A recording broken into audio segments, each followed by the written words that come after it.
काकड़ साहब, मैं सिर्फ आपके लिए एक चीज कह सकता हूं यार, please, a request from an Indian. Sir, go back to school. Situation, the geopolitical, geo-economic, geostrategic situation that the nation faces, and the Pakistani Prime Minister, in doing so, instead of speaking about Pakistan, for most part has almost as if in a complex spoken more about India than Pakistan itself. लेकिन sir, हम कौन होते हैं बात करने वाले? हमारे तो अपने घर में, जैसे आप भी कह रहे हैं कि कितनी चीजें जो है वो खराब है, कितनी चीजें ठीक होने की है, और हम जाकर जी कह रहे हैं कि हम जो है वो इंडिया की कंप्लेन करते। India is flirting with the West in a bizarre attempt to contain China.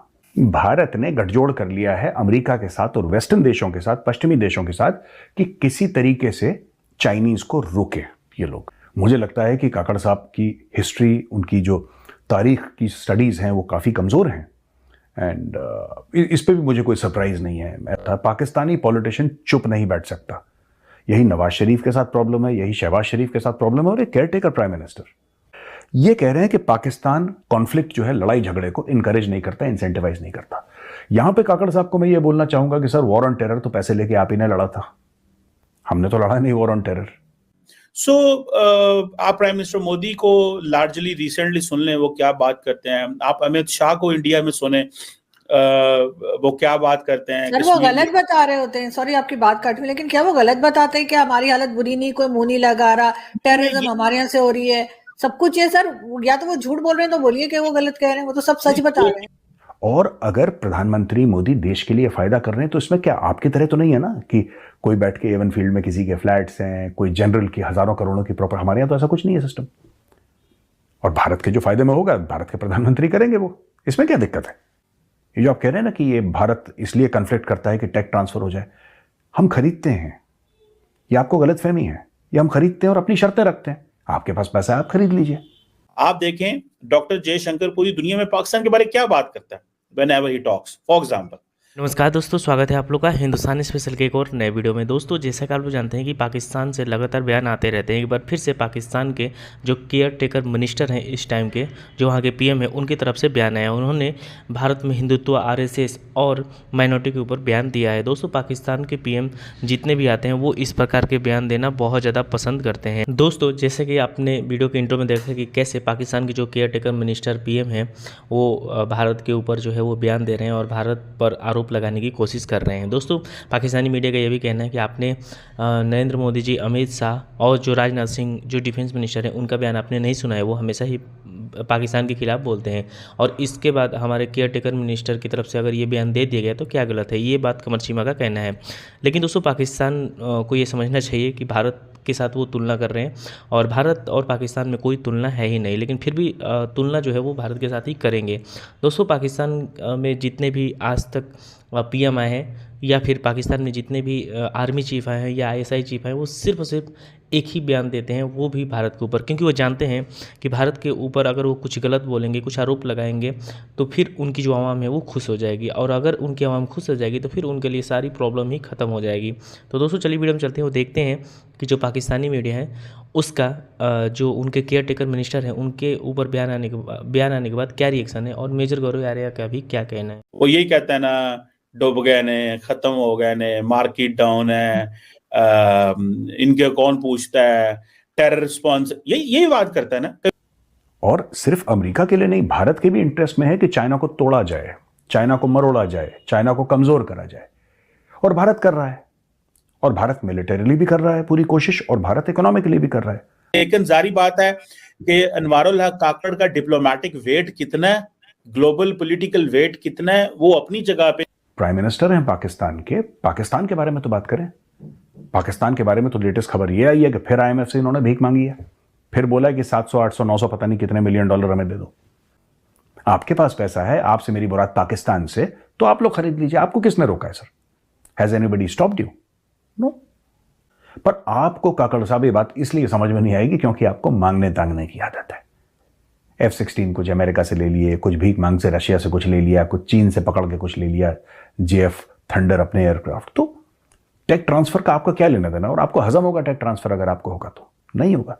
तो जो काकड़ साहब ने बात की है ना, वो क्या कहे जब वो इंडिया के बारे में बात करें, तो जाहिर बात है बात तो करनी होती है, कोई ना कोई मीडिया में सवाल आ जाता है, कई दफा खुद ही शुरू कर देते हैं। और आपको हिंदुत्व से क्या प्रॉब्लम है? आपका तो इस्लामिक रिपब्लिक ऑफ पाकिस्तान है। आप अपने मुल्क को इस्लामिक बोले तो ठीक है, भारत अपने मुल्क को अगर हिंदू बोले तो आपको बड़ी दिक्कत है। क्यों भाई? बाबर को किसने बुलाया? आप कहते हैं कि बाबर बहुत बढ़िया आदमी था, वो आ गया, बहादुर था अपने बाजुओं के दम पे। फिर जब दूसरा बाजू इस्तेमाल करता है फिर आप विक्टिम कार्ड प्ले करते हैं। Where is the problem in that? आपको बस इस चीज की चिढ़ है, आपको बस पाकिस्तान को इस चीज की परेशानी है कि पाकिस्तान को कोई नहीं पूछ रहा। Nobody tells you the time of the day. Nobody offers you a glass of water. क्योंकि डॉक्टर जयशंकर ने अच्छी बात तो नहीं की, मतलब आपने भी देखती हैं उनकी, तो यही करती है स्टेट। तो जब आप पाकिस्तान के फॉरेन मिनिस्टर या प्राइम मिनिस्टर को देखेंगे तो वो क्या कहेंगे? वो भी यही कहेंगे, पैसा देके खरीद रहे हैं। और पैसे पे कई पाकिस्तानी मुझे फोन करके कहते हैं कि मेजर साहब पैसे पे आपको इतना गुरूर। क्यों ना हो पैसे पे गुरूर, हमने कमाया है, तुम्हारी तरह मांगे थोड़ा ना है हमने। आप जब तक करें तो ठीक है, दूसरा करे तो दिक्कत है। हमास करे तो ठीक है, इजराइल करे तो गलत है। फिर विक्टिम कार्ड प्ले करेंगे, फिर आप बेचारे बन जाएंगे, फिर इस्लामोफोबिया का चूरन बेचेंगे। Nobody is impressed. हमास वाले कुटेंगे। और पाकिस्तानी, एक बात बताइए, आप लोग पाकिस्तानी हैं साहब, मैं आपसे काकड़ साहब बात करना चाहता हूं। आप लोगों ने तो बोला था कि जब साहब बम बनेगा, एटम बम बनेगा तो पूरे आलम इस्लाम का एटम बम होगा। क्यों नहीं दे देते हमास को एटम बम? डिपार्टमेंट उन्होंने पाकिस्तान के बारे में भी कोई अच्छे अल्फाज इस्तेमाल नहीं किए हुए, बल्कि हमें हर जगह ही जो है वो कंडेम भी किया जाता है और बात भी की जाती है, और पर्टिकुलरली जो ईसाइयों के साथ किया जाता है। और जिस तरह हिंदू कन्वर्जन्स, मियां मिट्टू की स्टोरियां तो आपने सुनी हुई हैं सिंध के अंदर कैसे हो रही हैं। Hindu phobia is real, not there is no Islamophobia in this world. Islamophobia तो पैलेस्टीनियंस, पाकिस्तानीज और कुछ मुस्लिम लीडर्स ने मिलकर दुनिया को झूठ बोला है, चूरन बेचा है। There is no Islamophobia. When it comes to Pakistan तो हमने भी कोई अच्छा कदम नहीं उठाया हुआ। हमने भी सिस्टमैटिकली वो बहुत सारी चीजें की हुई हैं। हमारी अगले दिन की बात है, ये काकड़ साहब वजीर आजम थे तो ईसाइयों के चर्च जला दिए गए। खुद सेक्युलर क्यों नहीं बन जाता पाकिस्तान? ये तो बताइए हमें। आप सेक्युलर बनिए ना, आप हिंदू को बनाइए प्रधानमंत्री, ईसाई को बनाइए प्रधानमंत्री। हमारे यहाँ तो बन चुके हैं, माइनॉरिटीज के लोग प्रधानमंत्री बन चुके हैं, राष्ट्रपति बन चुके हैं, presidents and prime ministers, service chiefs. We have had service, all three services, Army, Navy and Air Force. We have had minorities heading our this thing, Chief of Air Staff, Chief of Navy Staff, Chief of Army Staff, everybody. आपके मुल्क में हुआ एक भी? वो कोई ढका छुपा नहीं है। इंटरनेशनल रिलीजियस फ्रीडम इंडेक्स आता है। तो दोस्तों, जैसे कि आपने इस वीडियो में देखा कि जो पाकिस्तान की मीडिया है वो इस पे तो बात कर रही है, लेकिन मेजर गौरव आर्या ने साफ तरीके से पाकिस्तानी पीएम को चेतावनी दी है कि पहले पाकिस्तानी पीएम को स्कूल जाना चाहिए, वहाँ पे कुछ पढ़ाई लिखाई कर लेनी चाहिए। क्योंकि पाकिस्तान में जितने भी पीएम हो या फिर जैसा कि मैंने आपको बताया कि जो आर्मी चीफ है फिर या फिर ISI चीफ है, जब भी वो आते हैं सिर्फ और सिर्फ भारत के खिलाफ जहर उगलते हैं। क्योंकि वो जानते हैं कि अगर वो भारत के खिलाफ जहर उगलेंगे तो फिर उनकी जो वोट की संख्या है उसमें भी काफ़ी ज़्यादा बढ़ोतरी होगी और साथ ही साथ उनकी जो आवाम है वो खुश हो जाएगी और फिर अगला सवाल जो है वो उनसे नहीं पूछेगी। और ये बात हमेशा से ही सही साबित हुई। आपको पता होगा जब भी पाकिस्तान में हमला होता है तो उसका सीधा आरोप जो है वो भारत पे लगा दिया जाता है। ऐसा इसलिए किया जाता है क्योंकि अगर भारत पे आरोप नहीं लगाएंगे और अगर दूसरे पे बात करेंगे तो फिर उनकी आवाम उनसे पूछेगी आखिरकार आप क्या कर रहे थे। लेकिन जैसे ही वो भारत के ऊपर आरोप लगाएंगे तो फिर उनके साथ ही जो पूरी पाकिस्तानी लोग हैं वो खड़ी हो जाएंगे। क्योंकि आपको भी पता होगा कि पाकिस्तान में इंडिया के खिलाफ कितना ज़्यादा हेटरेट है और ये हेटरेट पाकिस्तान की आर्मी ने जानबूझ के बनाया, क्योंकि वो जानती है कि जब तक पाकिस्तान के लोगों के मन में इंडिया के लिए हेटरेट रहेगा तब तक उनकी जो कमाई है वो बढ़ती रहेगी। आपको पता होगा कि जितने भी आर्मी चीफ आए हैं, जितने भी लीडर हैं, सब के जो पैसे हैं वो बाहर में पड़े हैं। और इतने पैसे हैं क्यों? क्योंकि वो यहाँ से करप्शन करते हैं और पाकिस्तानी आवाम को कुछ पता तक नहीं चलता। तो दोस्तों बस आज की वीडियो में इतना ही। कि आप लोगों को वीडियो पसंद आया होगा। वीडियो अच्छा लगे तो वीडियो को लाइक, हमारे चैनल हिंदुस्तानी स्पेशल को सब्सक्राइब कर लें, क्योंकि आप प्लीज इंटरेस्टिंग वीडियो लाते रहते हैं। मिलेंगे इसी वीडियो से, तब तक हिंदुस्तानी